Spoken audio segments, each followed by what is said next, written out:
तो चलिए स्वागत है आज की इस क्लास में। आज हम लोग द्विघात समीकरण 4.1 का जो मेन दूसरा क्वेश्चन है उसको सॉल्व करने वाले हैं।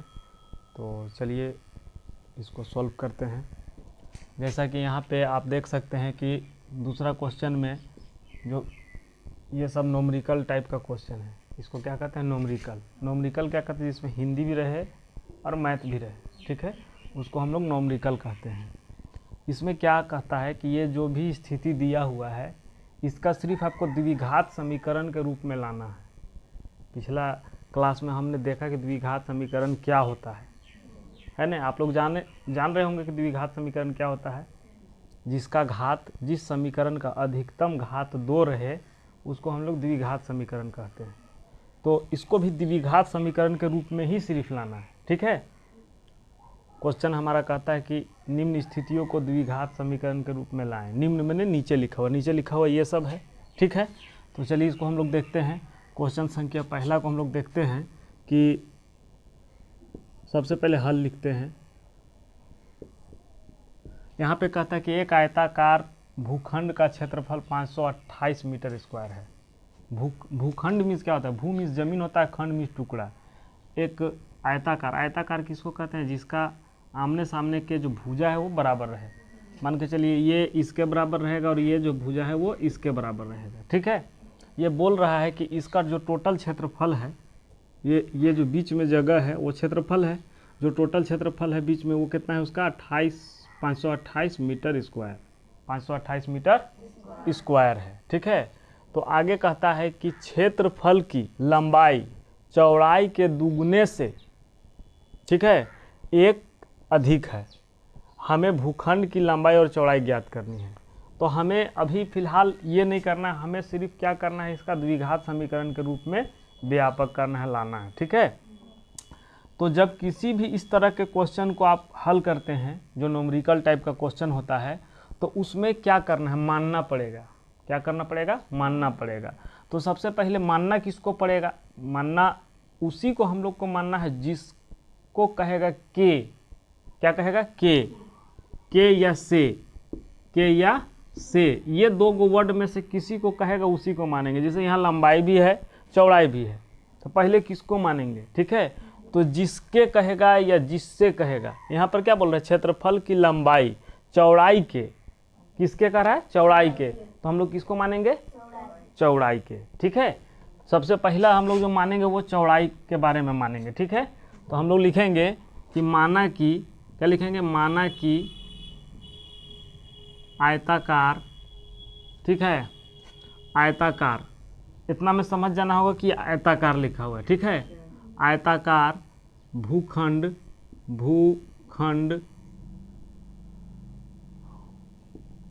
की चौड़ाई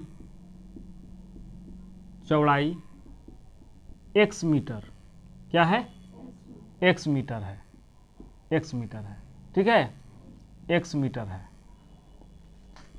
अब आयताकार के भूखंड की चौड़ाई हम लोग x मीटर मान लिए। तो प्रश्न अनुसार क्या कहता है, आप ध्यान से देखिएगा। प्रश्न अनुसार कहता है कि चौड़ाई जो है, लंबाई जो है चौड़ाई के 2 गुने से 2 अधिक है, ठीक है। चौड़ाई के 2 गुने से 1 अधिक है, ठीक है, 1 अधिक है, आप देख सकते हैं। तो हमारा चौड़ाई क्या है, तो प्रश्न अनुसार अभी नहीं लिखते हैं इसको, हम लोग डायरेक्ट लिखते हैं लंबाई क्या हो जाएगा, लंबाई, ठीक है।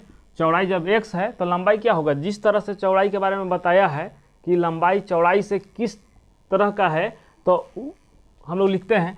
तो यहाँ पे आपको बोल रहा है कि लंबाई जो है चौड़ाई के 2 गुने से, चौड़ाई कितना है, x है, कितना है, x का 2 गुना कर दिए, 2 गुने बोल दिया। उससे क्या कर रहा है, अब 2 गुना तो कर दिए, लेकिन इसके आगे भी बोल रहा है कि 2 गुने से 1 अधिक है, 2 गुने से 1 अधिक है। तो 1 अधिक कहेगा तो 1 जोड़ देंगे, ठीक है। कम कहेगा तो क्या करेंगे, घटा देंगे। तो हमारा लंबाई क्या आ जाएगा, हमारा लंबाई 1 और 2 को गुना करेंगे तो 2x हो जाएगा, प्लस क्या हो जाएगा यहाँ पे 1, इतना मीटर हो गया हमारा, क्या हो गया, लंबाई। यानी हमारे पास लंबाई भी आ गया और चौड़ाई भी आ गया। जब किसी आयताकार कोई भी चीज़ का क्षेत्रफल ज्ञात करते हैं तो आयत का सूत्र होता है लंबाई गुने चौड़ाई। क्षेत्रफल ज्ञात करने के लिए क्या होता है, सूत्र होता है लंबाई गुने चौड़ाई। तो हम लोग लिखेंगे कि आयताकार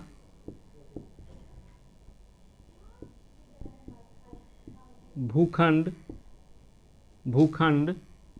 का क्षेत्रफल, आयताकार भूखंड का क्षेत्रफल बराबर क्या होता है, लंबाई गुने चौड़ाई, लंबाई गुने चौड़ाई, ये होता है। अब यहाँ पे हमारा आयताकार भूखंड दिया हुआ है, क्षेत्रफल दिया हुआ है, नहीं दिया हुआ है, आयताकार भूखंड का क्षेत्रफल, देखिए लिखा हुआ है आयताकार भूखंड का क्षेत्रफल। तो इसके जगह पे हम क्या रखेंगे, जो दिया हुआ है, तो क्या दिया हुआ है 528, क्या दिया हुआ है 528 मीटर स्क्वायर, ठीक है। और यहाँ पे लंबाई हमारा क्या है, देखिए लंबाई 2x + 1, यही ना है 2x + 1, और गुने गुने है ना यहाँ पे, तो गुना देंगे। चौड़ाई क्या है हमारा, सिर्फ x, इसी को सॉल्व कर देना है। तो यहाँ पे तो आप देख सकते हैं सिर्फ 528, इसमें तो कोई सॉल्व नहीं होगा। और कोई आपको दे देगा 4 को सॉल्व कीजिए, तो क्या 4 को सॉल्व कीजिए, जोड़ना है उसमें कुछ घटाना है, पता नहीं है, तो ये 528 रह जाएगा। 528 जो मेन सॉल्व करना है ये सॉल्व करना है, ठीक है। तो यहाँ पे हमारा जो सॉल्व होगा वो कह रहा है कि इससे इसको गुना करना है, तो बारी बारी से गुना करना है, इस तरह से पहले इससे इसमें करना है, फिर इससे इसमें करना है, ठीक है। तो ये लिखना नहीं है, ये जो हम एरो का निशान लगाए वो लिखना नहीं, सिर्फ आपको समझने के लिए ऐसा किए, ठीक है। तो हम आपको पहले ही बताए हैं कि अगर अक्षर रहेगा, लेटर रहेगा तो लेटर से गुना होगा, अंक रहेगा तो अंक से गुना होगा, और अगर मान के चलिए चिन्ह रहेगा तो चिन्ह से गुना होगा। तो यहाँ पे हमारा अक्षर है, लेटर है ABCD का, तो यहाँ भी इसमें जो गुना होगा वो इससे होगा, ठीक है, x से। तो इसको जब हम लोग गुना करते हैं तो 2x² हो जाएगा, क्योंकि 2 तो उतर जाएगा, लिखा जाएगा सीधे। अब x को x से गुना करेंगे तो क्या हो जाएगा x², फिर प्लस, क्योंकि सब प्लस है तो प्लस लिख सकते हैं। 1 को x से गुना करेंगे तो सिर्फ x हो जाएगा, कि नहीं होगा।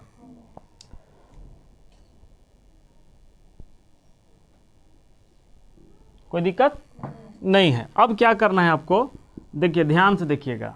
सबसे पहला जो है वो आपको इसको इस या इसको वो साइड कर दीजिए। 528 को अगर उठा करके हम वो साइड करते हैं तो क्या हो जाएगा, यहाँ पे हमारा 0 बच जाएगा, क्या होगा 0, 2x² + x हो गया। और 528 को उठा करके ये साइड करेंगे तो क्या हो जाएगा -528। या तो आप इसको पहले लिख सकते हैं या इसको लिख सकते हैं, कोई दिक्कत नहीं है। तो इस तरह से अच्छा दिख नहीं रहा, नहीं दिख रहा है, तो पहले आप इसको सजा लीजिए, 2x² + x - 528 बराबर, ये 0 को ही साइड कर दीजिए, कोई दिक्कत नहीं है। यही समीकरण द्विघात समीकरण के रूप में हमारा बन गया। तो यही आंसर है, इसका हमको हल नहीं करना है, इसका हल नहीं करना, सिर्फ ये कह रहा है कि द्विघात समीकरण के रूप में निरूपित कीजिए, मैंने आप दिखाइए, ठीक है।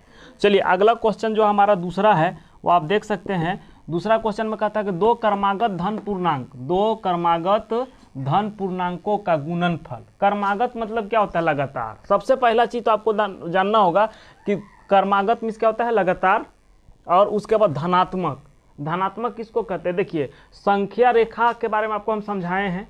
संख्या रेखा जब स्टार्ट होता है, देखिए गिनती आप लोग स्टार्ट करते हैं तो क्या करते हैं, देखिए इस तरह से गिनती है, 0 1 2 3 4 5 6 ऐसे करते हैं ना। तो इससे पहले क्या आता है, -1 -2 -3 -4, है ना। तो हम आपको 8वां क्लास के ही मैथ में आपको बता दिए हैं, पिछला वीडियो में चैनल में है 8वां क्लास के मैथ में, कि धनात्मक ऋणात्मक पूर्णांक क्या होता है, वो आप पीछे देख सकते हैं। तो ये जो संख्या हुआ ये क्या हुआ, धनात्मक पूर्णांक। क्या हुआ यानी कि जो प्लस में रहता है उसको धनात्मक पूर्णांक कहते हैं, जो माइनस में उसको ऋणात्मक पूर्णांक। तो ये जो आपको क्वेश्चन पूछ रहा है वो प्लस के लिए पूछ रहा है। किस तरह का पूछ रहा है, प्लस के लिए, ठीक है। अब पूर्णांक क्या है, पूर्णांक का मतलब हुआ प्लस माइनस कोई भी चीज हो सकता है, ठीक है। लेकिन यहाँ पे आपको कैसन पूर्णांक बोल रहा है, प्लस का पूर्णांक, धनात्मक पूर्णांक, ठीक है। तो बोलो 2 धनात्मक पूर्णांकों का गुणनफल 306 है, लगातार। क्रमागत मीन्स लगातार। तो हम क्या करेंगे, हल लिखेंगे और लिखेंगे कि माना कि, ठीक है, सब इसमें मानना ही है, माना कि पहला धनात्मक पूर्णांक, पहला धनात्मक पूर्णांक क्या है, x है। क्या है, x है, ठीक है। तो 2 लगातार है। अब एगो मान के चलिए, अगर कोई कहेगा कैसा है कि एक धनात्मक पूर्णांक 2 है, क्या है, तो लगातार आने वाला पहला धनात्मक पूर्णांक 2 के बाद बताइए, तो 2 के बाद क्या आएगा, 3। अगर x को 1 मान लिए, ठीक है, तो इसका अगला धनात्मक पूर्णांक क्या आ जाएगा, 2 होगा, क्योंकि इसमें क्या करेंगे 1 जोड़ देंगे तो ऑटोमेटिक 2 हो जाएगा, फिर 2 में 1 जोड़ेंगे तो 3 हो जाएगा, जिसमें 1 जोड़ देंगे तो अगला हमको धनात्मक पूर्णांक मिल जाएगा। तो पहला अगर x माने है, पहला धनात्मक पूर्णांक क्या है, x माने है, तो दूसरा धनात्मक पूर्णांक ऐसे लिखने का मतलब यह हुआ कि यही चीज यहाँ लिखा हुआ है, यही चीज यहाँ लिखा हुआ है। तो इसमें क्या करेंगे, x में 1 जोड़ देंगे तो हमको अगला धनात्मक पूर्णांक मिल जाएगा, ठीक है, अगला धनात्मक पूर्णांक मिल जाएगा। तो इस तरह से आप देख सकते हैं कि हमारा जो ये बना वो एक x बना और एक x+1, जो पहला धनात्मक पूर्णांक हमने इसको मान लिया वो x है, तो दूसरा हमारा ऑटोमेटिक क्या हुआ x+1, क्योंकि इसमें 1 जोड़ना है, ठीक है। तो आप देख सकते हैं, उसके बाद हम इसको इस तरह से देख सकते हैं। तो यहाँ के बाद जो क्वेश्चन हमारा बन रहा है वो यहाँ लिखाएगा, ठीक है, कोई दिक्कत नहीं है। तो अब क्या कहते हैं, प्रश्न अनुसार, ठीक है, प्रश्न अनुसार प्रश्न जो कह रहा है कि 2 क्रमागत धनात्मक पूर्णांकों का गुणनफल, यानी कि दोनों को गुना करने पर क्या प्राप्त हो रहा है, ये दोनों गुना कर दीजिए, x इंटू x+1 को हम क्या करेंगे, गुना कर देंगे, गुना करने पर हमको क्या प्राप्त हो रहा है, 306, क्या प्राप्त हो रहा है, 306। अब क्या कीजिए, इसको गुना कर दीजिए, तो पहले इसको इससे गुना करेंगे तो x को x से करेंगे गुना, तो आपको पता है क्या होगा, x², ठीक है, फिर x को 1 से गुना करेंगे तो क्या होगा, x हो जाएगा, ठीक है, पहले इसको इससे गुना किए, फिर इसको इससे किए, मामला खत्म हो गया। और बराबर हमारा यहाँ क्या आ गया, 306। अब क्या करेंगे, 306 को भी इधर लाएंगे, क्योंकि हमारा द्विघात समीकरण के लिए क्या होता है, ax², तो जो ये हो गया a² वाला, उसके बाद प्लस bx, तो ये हो गया, प्लस c क्या है, एक अंक है, अचर पद है, ठीक है, अचर पद अंक को कहते हैं, तो उसको भी यहाँ चाहिए ना, तब न द्विघात समीकरण के रूप में होगा, ठीक है।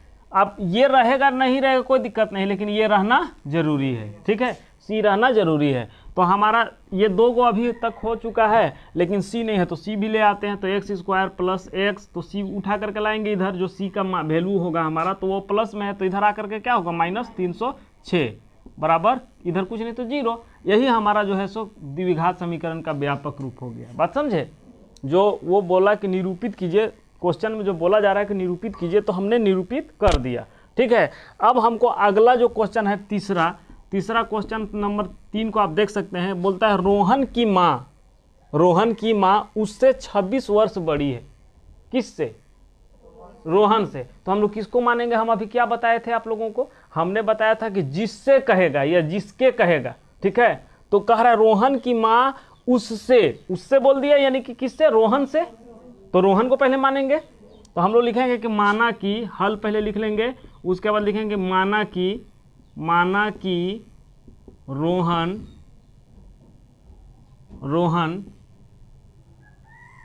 की आयु, ठीक है, क्या मान लिए, x वर्ष, क्या मान लिए, x वर्ष। क्या बोल रहा है, वर्षों में, क्या बोल रहा है, वर्षों में, इसलिए x वर्ष है ना, रोहन की आयु x वर्ष है। फिर बोलता है तो उसकी माँ की आयु होगा, उसकी माँ की आयु, अगर रोहन का x वर्ष है तो उसकी माँ की आयु क्या होगा। पहले बात समझिएगा, बोल रहा है कि रोहन से 26 वर्ष बड़ा है। अगर कोई कहेगा आपको कि किसी के बेटा है, उसका उम्र 3 साल है और उससे वो 26 साल बड़ा है बाप, ठीक है, तो बताइए कि बाप का उम्र कितना होगा। तो 3 साल तो बेटा का हो गया, उससे 26 साल और बड़ा है, तो 26 और 3 जोड़ देंगे। तो यहाँ पे 3 तो नहीं कह रहा है 3 वर्ष, लेकिन ये बोल रहा है कि 1 वर्ष, तो 3 के जगह पर क्या हो गया 1 वर्ष। तो दोनों को क्या करेंगे, जोड़ देंगे, यानी कि x में क्या जोड़ेंगे हम, जो रोहन के माँ जितनी बड़ी है, कितनी बड़ी है, 26 वर्ष, ठीक है। यहाँ पे लिख देंगे वर्ष, हम क्या लिख देंगे, वर्ष, ठीक है, 26 वर्ष है। यानी कि हमको रोहन के भी आयु मिल गया और रोहन के माँ के भी। लेकिन इसमें एक ट्विस्ट कर दिया है कि बोल रहा है कि उनकी आयु का गुणनफल अब से 3 वर्ष बाद, अभी इतना है उन लोगों का, ठीक है, अभी माने एगो का 1 वर्ष है, एगो के x + 26 वर्ष है, लेकिन अभी से 3 वर्ष बाद कुछ चेंज हो जाएगा, नहीं होगा। आदमी मान के चलिए 3 वर्ष बाद, अगर हम अभी जो बताए एग्जाम्पल कि कोई बेटा का उम्र 3 साल है और उसके पिताजी का उम्र 29 साल है, ठीक है, तो 3 वर्ष बाद तो दोनों का चेंज होगा, बेटा का हो जाएगा 6 साल और उसके पिताजी का उम्र हो जाएगा 32 साल, नहीं होगा? 3 वर्ष गुजरेगा तो उम्र बढ़ेगा नहीं। तो यहाँ पे बोलते हैं कि 3 वर्ष बाद, क्या बोलेंगे? 3 वर्ष पश्चात बोल रहा है, पश्चात लिखा हुआ है। पश्चात मीन्स क्या होता है? बाद। पश्चात मीन्स क्या होता है? बाद। 3 वर्ष पश्चात, ठीक है, 3 वर्ष पश्चात, ठीक है, 3 वर्ष पश्चात क्या हो? रोहन की उम्र, रोहन की आयु, रोहन की आयु, रोहन की आयु कितना हो जाएगा? x + 3, 3 और साल जुड़ जाएगा, ठीक है, x + 3 वर्ष, ठीक। और उसकी माँ की, उसकी माँ की आयु, उसकी माँ की आयु क्या हो जाएगा? इसमें भी 3 जुटेगा कि नहीं जुड़ेगा? x + 26 + 3, ठीक, कोई परेशानी नहीं है। तो इसको क्या हो जाएगा? x + 29, नहीं होगा? x + 29 वर्ष, कोई दिक्कत नहीं है, ठीक है। तो अब क्या कहता है? प्रश्न अनुसार हम लोग चलेंगे, प्रश्न अनुसार, प्रश्न अनुसार, प्रश्न क्या कहता है इसको और क्या कहता है, इतना तो हम लोग कर लिए, ठीक है। प्रश्न क्या कहता है कि दोनों का गुणनफल, दोनों का गुणनफल यानी कि जो उम्र जितना 3 वर्ष बाद है, ठीक है, तो दोनों का गुणनफल करेंगे, गुना करेंगे, क्या करेंगे? तो रोहन की उम्र क्या है? x + 3 है, क्या है? x प्लस, और उसकी माँ का क्या है?